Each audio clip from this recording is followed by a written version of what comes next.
Hello everyone, I'm back with another video. The third mob for Minecraft Live just dropped like a couple hours ago, and I'm really excited.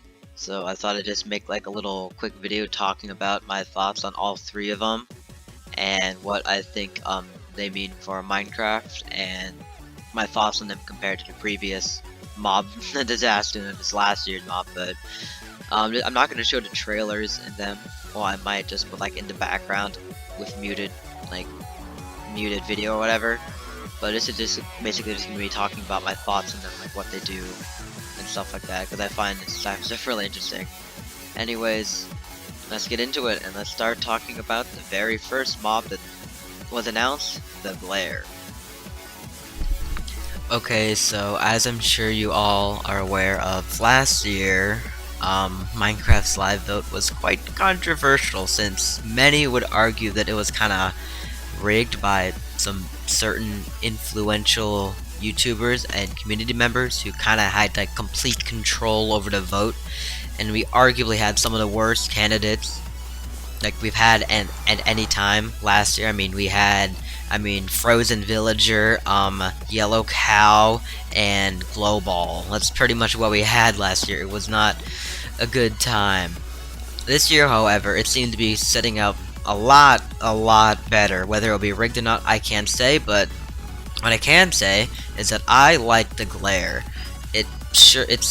I'm kind of a little underwhelmed at this year's mob vote in a nice way, because like we were all thinking it was going to be a boss vote because of the hints they dropped in the trailer, the Minecraft Live reveal trailer.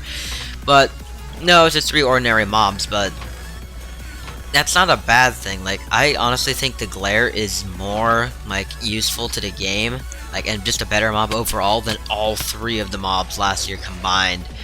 From what I understand from what we got from the trailers, it's just like a little creature that spawns in caves that just automatically goes to where dark spots are and kind of gets grumpy, which I think is a really cool gameplay mechanic, because 1.18 big caves, and well, it'd be nice to know like where you need to light up your torches, since that's going to be a lot harder. Where you need to place your torches, since that's going to be a lot harder to task, because the caves are like the size of like Africa or something now.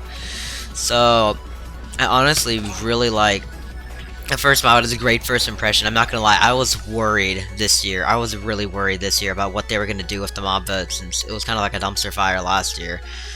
This won't guarantee it won't be rigged or anything, but so far the Glare, it's a really solid mob overall. I really like the potential mechanic it can add, and it's actually useful. Like, it is a passive mob that actually like helps you, which I find really interesting.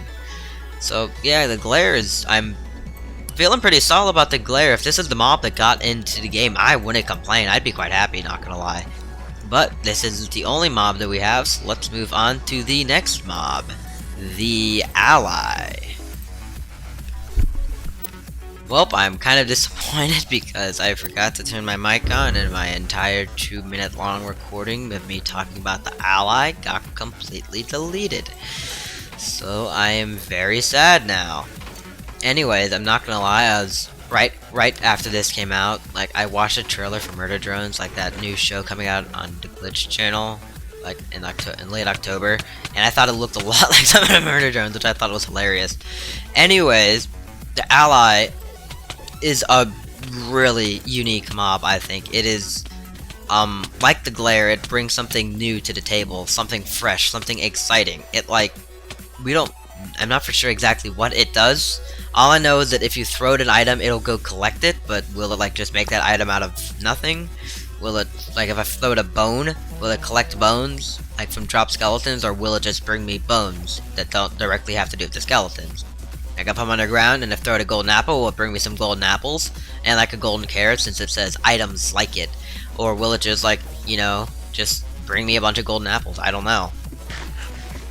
So it's a really interesting mob. It reminds me of the parrot in many ways. Like, it kind of looks like the parrot. Like, the model looks like a parrot, and it likes music and it dances. Like, it dances to music you saw in the trailer, which I find really cool. From the looks of it, Mojang was releasing the mob kind of like I would say uniqueness, like releasing the mobs in order of uniqueness, because based on the final mob that we'll talk about, it's the most unique of the all. Like, not that the glare wasn't unique, it's just that the ally has a much more interesting concept than the glare has. I mean, not the both are really useful, but I'd say actually the glare is more useful to survival Minecraft, but the ally might be more useful to late game players, which I am in my Bedrock world, so I mean, I obviously like this one more, but both are really good, and so far I wouldn't mind either of these being added to Minecraft, which is a great sign. Like, last year I was so worried for the mob though, but this year I feel like we're gonna cruise through this, so I'm really excited. And with that, let's move on to the final mob today, the Copper Golem. Ooh boy, am I excited to talk about this one. Okay everyone, the final mob today is the Copper Golem. I kind of feel like this would be, at least initially, kind of like the Iceologer, like the one that we thought the one that we think is gonna win. Like, everyone thought the Iceologer was gonna sweep, then certain YouTubers kind of swooped in and kind of just pulled strings, and what do you know, we got Glowball in the sea. But like, the Copper Golem seems the most fleshed out and the most unique and useful of them all. I'm gonna stick by my theory that these videos were kind of released in like uniqueness and favoritism, because I mean, compared to the compared to the Glare and the Ally, the Copper Golem just stands out like, I don't know, like a mango in a sea of broccoli or something. I'm not really sure. That, like an apple in a sea of broccoli, a red gala apple in a sea of a broccoli. That's what it stands out like. It is the most unique mob because it is it's only like the third mob in the game that you can craft per se. First mob that you can truly craft, I could say, because you could argue that the Wither and the Iron Golem, you can craft them in like air quotes, but you build them, not really craft. From the looks of it, from the trailer, you literally craft a Copper Golem, which I find is really cool. Thing is, it has a really cool feature where it decays over time, and we get copper buttons, which is really cool. But then the issue kind of presents itself. It looks like the trailer, all it does is just press copper buttons. Like, initially this looked like the best one out there. I mean, I personally still think it might be the best one out there, but it's certainly a close call. But I think it's like the most eye-catching, because I mean, all like you need to do is see the word golem and think, oh, I'm gonna automatically vote for that. The thing is, I mean, like, the Ally and the Glare both had unique things. The Copper Golem, so far, all it does, from the sounds of it, is just push buttons. Like, that's all it does. Like I'm not saying that's not good. It seems like a really cool and really neat concept, and it will be revolutionary to Redstone most likely. But right now we just don't have a lot of information. The information we have to go off of right now kind of seems underwhelming, not gonna lie. Like, a Copper Golem sounds like such a unique idea, but all it does is push buttons and decays over time. Kind of less enthused about it than when I first saw the trailer earlier today, but I wouldn't mind it getting into the game either, because we would get, well, copper buttons and an interesting redstone mechanic.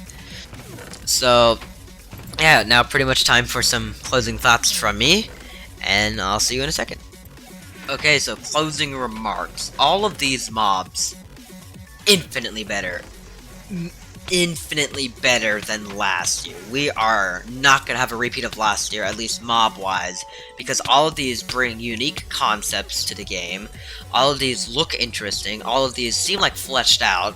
Like, no offense, but I mean, a mob from another failed version of the game, a mob from the spin-off version, and just a mob. I mean, I think the glow squid might have even come from Minecraft Earth, I'm not for sure. I don't think it did. But still, like, that's all they were. They were just taking, like, mobs from other games and just throwing them into Minecraft. And look what happened. We got a useless mob, and we got glow signs and item frames. Woo. But, like, all of these mobs, they're original and they're unique, which I love. They all have unique gameplay mechanics, they all have unique spawning conditions, and they all don't feel like filler. Like, they're all, each of these mobs, no matter which one gets in, is gonna add something to the game, no matter what, which is really cool. It's gonna add a new mechanic for some of them, a new item for another, and both for the Copper Golem. I mean, like, what else can you ask for? I mean, they're all really well fleshed out mobs, and all of them seem to be like they have a lot of backing behind them. Like, all of them seem like, as I said, fleshed out, thought out. These all don't feel like really rushed, like the glow squid or the moo bloom. All these feel like they have a purpose, and I feel like that and without YouTuber intervention, that these will have a really fair shot against each other. Like the Glare, Copper Golem, and Ally. I don't know which one is gonna win. I'm torn. I don't know which one to vote for myself. Like, I love all three of these mobs so much that I honestly could care less which one got in. I can't say I could pick a favorite yet. I don't have enough information for 1, and for 2, well, just all the information we're gonna get. And for 3, I mean, I just heard about the Copper Golem like a couple hours ago, so I can't really form an accurate opinion, but I wouldn't really mind any of them to get in. I am honestly super excited for this year's mob vote, and I'm looking forward to see what will happen. Hopefully, rigging like won't happen, but I just realized they perhaps added really fleshed out mobs that would I'm sure would be equally loved in the game to prevent that, because like, well, if someone rigged it, like let's say the Glare, let's say it's everyone, like popular YouTuber A said vote for Glare, popular YouTuber B said vote for Ally, Copper Golem is voted out, you still have 2 amazing candidates for mobs. If one of them gets voted out, the other 2 are still good. That's the thing. That's not like last year where there was one kind of fleshed out one and the 2 others were like meh. Like, all of these, like, even if you tried to rig it, you would almost guarantee getting a mob in that everyone liked, which is the thing. Which I think is a really smart move on their end. So, yeah, that's kind of like my just thoughts about the Minecraft Live mob vote. Thank you for watching. If you like this video, like and subscribe. I know not a lot of you are going to stay around and watch the ending, because these videos get slaughtered by the algorithm. It's not even funny. The only Minecraft video that I've had done good is the 1.18 seed video, and that kind of makes sense. But anyway, enough of me whining. Thank you for watching me just talk about my thoughts about this, because I'm really interested in this kind of stuff. I don't know why I didn't make a video last year, probably wasn't confident in myself or whatever. But yeah, everyone, thank you for watching, and I will see you next time. Goodbye.